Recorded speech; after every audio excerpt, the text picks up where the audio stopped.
ഇന്നത്തെ സിനിമ വാർത്തകളിലേക്ക് ഇവർക്കും സ്വാഗതം. ഓപ്പറേഷൻ ചാവ എന്ന സിനിമയുടെ രണ്ടാം ഭാഗം കഴിഞ്ഞ ദിവസമായിരുന്നല്ലോ പ്രഖ്യാപിച്ചത്. പൃഥ്വിരാജ് നായകനായെത്തുന്ന സിനിമയ്ക്ക് ഓപ്പറേഷൻ കംബോഡിയ എന്നാണ് പേരിട്ടിരിക്കുന്നത്. ഇപ്പോഴത്തെ തരുൺ മൂർത്തി സിനിമയുടെ ഷൂട്ടിംഗ് ഉൾപ്പെടെയുള്ള അപ്ഡേറ്റുകൾ പുറത്തുവിട്ടിരിക്കുന്നു. അത് പ്രകാരം സിനിമയുടെ ഷൂട്ടിങ്ങിനായിട്ട് ഇനിയും ഒരു വർഷത്തിലധികം കാത്തു നിൽക്കണം. അടുത്ത വർഷം 2026 നവംബർ ഡിസംബർ മാസത്തോടെ സിനിമയുടെ ഷൂട്ടിംഗ് ആരംഭിക്കുകയുള്ളൂ.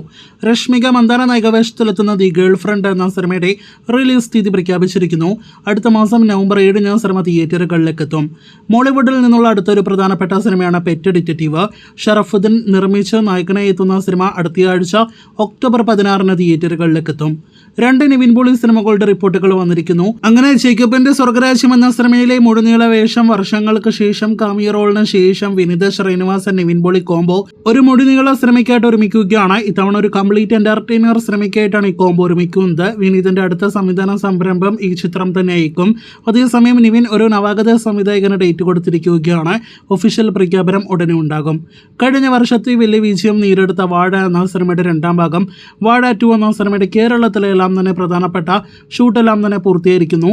ഇനി വിദേശത്താണ് ഷൂട്ട് നടക്കാനായിട്ടിരിക്കുന്നത്. സിനിമയുടെ അടുത്ത ഷെഡ്യൂളുകൾ ജോർജിയ, ദുബായ് എന്നിവിടങ്ങളിൽ നടക്കും. ആ ഷെഡ്യൂളോട് കൂടിയായിരിക്കും സിനിമ പാക്കപ്പ് ആകുക. 2026 വർഷം വരാനിരിക്കുന്ന തമിഴിലെ അടുത്ത വൻ സിനിമയാണല്ലോ ജയിലർ 2. രജനികാന്തിനെ നായകനാക്കി നെൽസൺ സംവിധാനം ചെയ്യുന്ന സിനിമയുടെ ആകെ ഷൂട്ടിംഗ് ഇതുവരെ 80% പൂർത്തീകരിക്കുകയാണ്.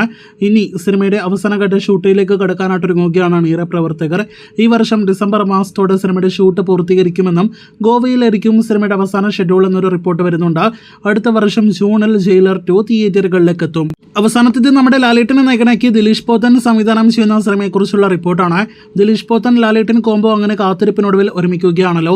ശ്യാം പുഷ്കറിന്റെ തിരക്കഥയിൽ വരാനിരിക്കുന്ന സിനിമ ഏത് സ്വഭാവമുള്ള സിനിമയായിരിക്കുമെന്നൊരു റിപ്പോർട്ട് വന്നിരിക്കുകയാണ്. അതുപ്രകാരം ഈ ചിത്രം ഒരു കൊമേഴ്ഷ്യൽ സിനിമ തന്നെയാണ്. എന്നാൽ ദിലീഷ് പോത്തൻ സ്റ്റൈലിലുള്ള ഒരു കൊമേഴ്ഷ്യൽ സിനിമയാണ് എന്നാണ് റിപ്പോർട്ട്. അതായത് റിയലിസ്റ്റിക് അപ്രോച്ചും ഈ സിനിമയിൽ ഉണ്ടാകുമെന്ന് മനസ്സിലാക്കുന്നു. ഒഫീഷ്യൽ പ്രഖ്യാപനം ഉടനെ പ്രതീക്ഷിക്കുന്ന സിനിമയുടെ ഷൂട്ട് അടുത്ത വർഷത്തിന്റെ ആദ്യ പകുതിയിൽ തന്നെ ആരംഭിക്കും.